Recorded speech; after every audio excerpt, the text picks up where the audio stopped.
Pranam to everyone. Jeevan Sadhana, a noble art of living. Audio number 9, Chapter 25. O the gods of light, Ashwini Devas, endow me with the honey made by honeybees, so that I may speak to the people in a sweet and illuminating tongue. Speech is the chief medium of expression. It reveals the inherent qualities of the personality, behavioral skill, talent, and inner strengths all find expression through it. But on the obverse side, the blemishes and weaknesses are also mirrored. For the wise, even a short conversation is sufficient to assess the general qualitative level of a person. It doesn't take long for the pettiness of the petty and the goodness of the good to come out through this medium. But although the chief medium, speech is not the only one, there are other agencies too, namely facial expressions, eye expressions, modes of sitting and standing, gestures, and so on. They are all voices of the personality which many times are able to communicate it fully, even if the tongue is silent. The buoyancy of self-esteem, the gleam of self-confidence, the listlessness of self-contempt, and the hesitations of latent complexes, all these feelings and emotions reveal themselves this way. This expression of self is not an entirely unconscious or involuntary action. It can be improved and refined by the use of willpower and by proper training. But for this, we will have to understand and evaluate ourselves afresh, watch our conduct, and resolve to root out the bad habits which have crept into our characters. Are we ready for this? Ask this question of yourself repeatedly. Ask this question yourself repeatedly. Ask this question of yourself repeatedly. If the answer is in the affirmative, you can definitely express yourself so effectively as to impress and even overwhelm those whom you meet. For this, you will have first to keep close watch on the bodily gestures and postures which constitute what is called the body language. How you walk and sit, what is your demeanor when meeting any person, etc. are some such aspects which need a fresh look. Walking with a drag or thumb, shaking legs while sitting, and many such common habits make the personality unattractive or even repulsive. Some people walk with the head bent down, some bite nails while sitting or twist fingers, some keep picking nose. These and other such bad mannerisms show that the unconscious has our personality and its expressions under its thraldom. The sooner this condition is changed, the better. When you walk, the gait should reflect elegance and assurance. Moving with measured pace and comfortable ease is a sign of self-confidence. Similarly, while preparing to sit, it is not proper to drag the chair or seat. After sitting down, do only that for which you are sitting there in the first place. Do not allow the involuntary actions of the unconscious to take a grip over you. Such finer points acquire greater significance when we go to meet somebody or present ourselves for interview. In such cases, permission should be sought before entering. If called in, you must not forget the appropriate salutation or greeting. There should be on these occasions a hint of cheer and natural calmness on your face. A hint of cheer and natural calmness on your face. A tense expression shows lack of self-confidence. When you meet someone, meet affably and genially, regardless of the immediate situation you are in, that is, even if you are busy or surrounded by problems. A conscious effort to generate such emotions within oneself helps the growth of control over feelings, cool assertiveness, and bold self-confidence in life. Also keep in mind that a dress mode appropriate to the occasion, enhances the effectiveness of self-expression. Now comes the turn of expression by the tongue. Often the mode of speaking too suffers from many faults of involuntary mannerism, example, idiosyncratic repetition of particular words or phrases, speaking either haltingly or too rapidly, launching into speech immediately after taking a seat and without surveying the situation, or alternatively taking so much time to take off that the time is over. These defects are again the outward signs of the pressure of the unconscious. We should free ourselves from its hold. Whenever we meet somebody or go to a public gathering, we should speak in a manner which is in tune with the ambience. Normal courtesies towards those present should be observed.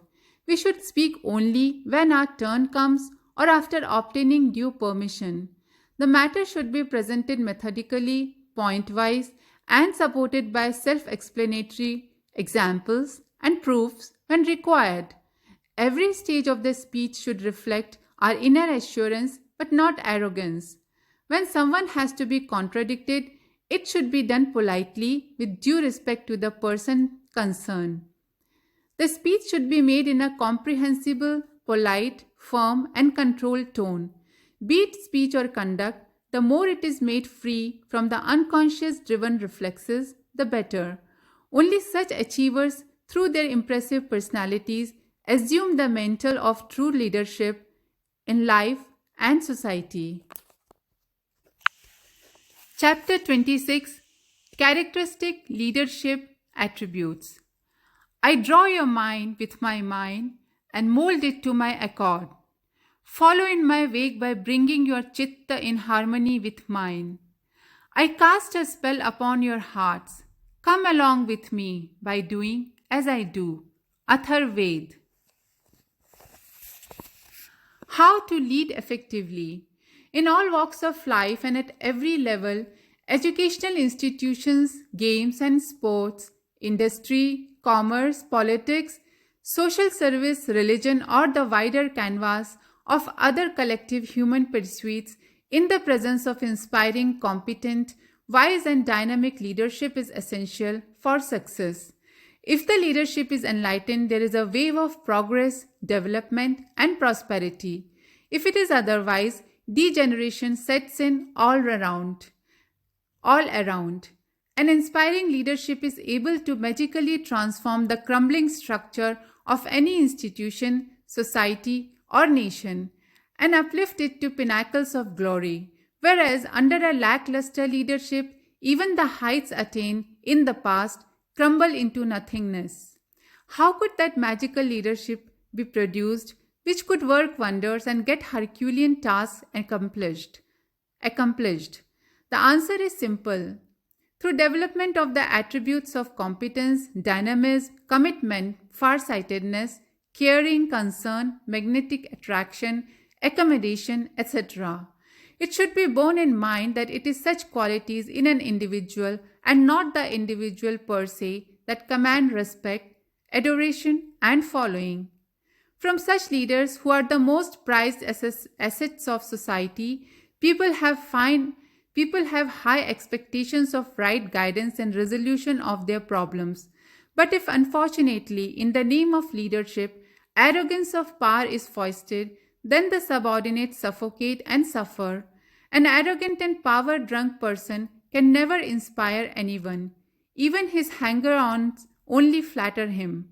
They never really cherish any genuine goodwill and respect for him. The ideal of perfect leadership is achieved and emerges in a person whose every facet of life radiates inspiration, who is brimming with the energy of great courage, who has the capacity and ready willingness to consecrate himself at the altar of his goal, whose character has such a fragrance that his followers swear by him, who is able to bring about full coordination among the members of his team, and who is ready to sacrifice his own personal interests, however big, for the collective interest of those he leads. Such a leader spontaneously evokes feelings of goodwill, respect, and faith in the hearts of his followers. His one gesture has the power to galvanize dormant masses. His words cast a magic spell over millions and millions of people. In whichever direction he turns, masses of humanity follow him. In the twilight period of his earthly life, Param Puj Gurudev's heart was filled with pain at the paucity of leadership in the country. This anguish was often reflected in his words. The pitiable condition of our institutions, the humiliating sight of our country looking up to others for its every small and big requirement, this situation has arisen solely because there is no effective leadership around. In the absence of such leadership, nothing can be achieved. In course of his address to Parijans, he would often say, "The country does not need yogis, sannyasis and mahatmas, but self-sacrificing and courageous public servants who can give right direction to the society." Leadership is provided by exemplary conduct and deeds, not by empty words. The need of today is that people be like Mahatma Gandhi, Sardar Vallabhbhai Patel and Subhash Chandra Bose, who were always ready for every kind of sacrifice for the sake of principles and common weal. Let all of us, Parijans, introspect and evaluate ourselves. Are we willing to alleviate the agony of Gurudev? If your answer is in the affirmative, move forward. There is place for you in the front ranks. Only you will have to dive boldly the ocean of virtues and pick up the right qualities. In whichever direction you wish to lead, you will have to consciously strive to acquire the highest competence and excellence. This could be in any field, services, medicine, management or any other. But remember that although ability is undoubtedly a prerequisite for effective leadership, it alone is not sufficient. For good leadership, boldness and dynamism are also essential, and so is their transference to the co-workers. It is also imperative that he be a good judge of the merits of his colleagues, recognize the unique talent of each one of them, and share this knowledge with others. This will generate mutual confidence, respect, and goodwill. When the time comes for any recognition and honor, the right thing to do is not to step forward in a hurry to own the credit. The credit should be unreservedly given to members of the team as a whole. This will reinforce their confidence and faith in the leader. Along with this, they should also be given encouragement and inspiration through words of praise and by concrete recognition. Such gestures fill the hearts of his co-workers with increased enthusiasm and uplift their spirit. Their work efficiency is increased manifold.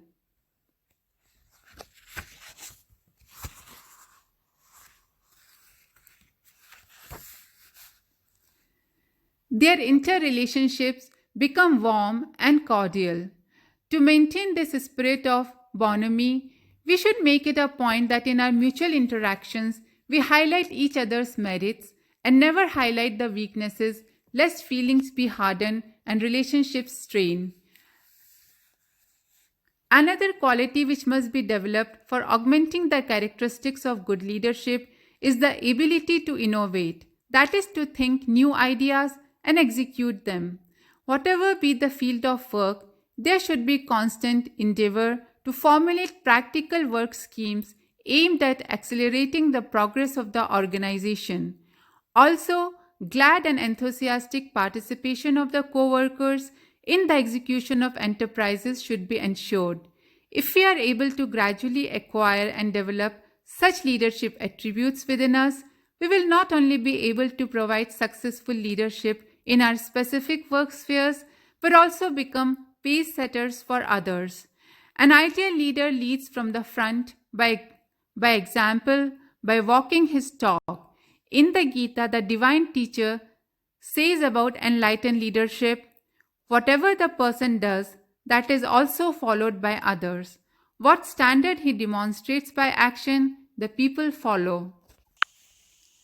Chapter 27. Who can be a true visionary? We aspire for the divine intellect, which gives joyous illumination and ensures completion of the yajna. May that intellect be in our possession. Yajurved.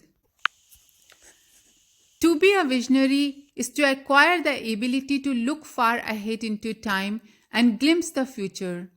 This ability is a gift of that divine intellect which assesses its potentials and weaves a dream around it. This very dream is the goal of our life. It charts our paths and takes us in the right direction. In those who have this ambition, a unique capability develops. They are able to perform such deeds as others cannot even imagine. Their vision acquires the power to penetrate the mist of the present and perceive the future clearly. If you feel an urge to become someone like this, it is just natural. In fact, absence of such a feeling would be a cause of worry because that would be a sign of inertness. If there is any hint of this inertness, get rid of it and take steps in the direction of becoming a visionary. For this, the first thing to do is to cherish lofty aims and ideals. What should be the type of these ideals may be gleaned from the sayings of Gurudev. According to him, only he is a believer who can clearly visualize the dazzling sun of a summer noon in a dark and stormy night sky filled with dense rain-bearing clouds. In other words, only he who can dare to dream of a glorious future cutting through the forbidding pall of dense darkness of hopelessness can be a true visionary. This requires an integration of a bold and imaginative mind and a subtle discriminative faculty. Indeed, we all have an imaginative mind and indulge in fantasies all the time. Sometimes, in our world of imaginations, we become a billionaire, sometimes a record breaker in academic pursuits, and other times a famous scientist or even the prime minister of the country. The highly fertile mindscape is always a kaleidoscope of colorful imaginations. The reason behind such a state of mental jumble is that our imagination is not tempered with the subtle power of discrimination. Only when the two faculties are harmonized do they create a composite and focused dream. A dream which is not a vent for repressed and unfulfilled desires, but a correct reflection of the dormant divine qualities within. An illustration of this may be found in the life of the President of India, Dr. APJ Abdul Kalam. Once a child inquired of him whether he had read the Mahabharata. The president replied in the affirmative. The child asked again who among its many characters appealed to him the most. Everybody knows that the multi-dimensional characters of the great epic reflect almost the entire spectrum of human nature. The president, who understood the quintessence of the Mahabharata, replied that he was very much impressed with the character of Vidur. Why? Was the next query of the child. The president explained, because Vidur opposed the wrongs of those in authority and dared to raise his voice of dissent when all other stalwarts like Pitamaha Bhishma, Acharya Drona and Karna had surrendered themselves to the whims of the persons in power. This reply of the president subsumed his own dream, which was the product of an imaginative mind and subtle discriminative knowledge, the dream of sculpting his own character in the mold of Mahatma Vidur. Let us ask ourselves whether we can dream such sublime dreams. We must dream of being the best, the noblest, the most sublime, and never allow petty thoughts and ideas to dominate the mind. Whatever we want to become, a scientist, an officer, or an artist, we should add one more aspect to that, and that is cultivation of the noblest character. To realize this exalted dream, 4 steps need to be taken. The first is the step of a runner. It means that you should have the energy and spirit of a runner who is committed and determined to show his skill and ability. The second step is that of a warrior. It is generally observed that a player feels elated at success, but failure gives him disappointment. With a warrior, however, it is not so. His very motto is, "A soldier never quits till death." Valiant struggle and superhuman bravery in spite of numerous wounds, this is the message of the life of a great warrior. The third step is that of the ruler. This is the stage when we have realized our vision of life, have actualized the dream we saw. All that we had desired, all that we had cherished, is now in the palm of our hand. Life is now, there is only to Life is at its apogee. Now there is only to savor this experience. But the one attendant problem invariably found at this stage is that after having reached here, people become egoist. Lest we become one, there is the fourth and last step, the step of a great man. Like a true saint, we should share our glories and accomplishments with others. We should go to those who need us. We should reach out to every door and every home and help them too to realize their dreams. May their lives too be permeated with fragrance. May spring breeze comes to their lives too. May spring breeze come to their lives too. This should be our prayer of love in action. Thank you.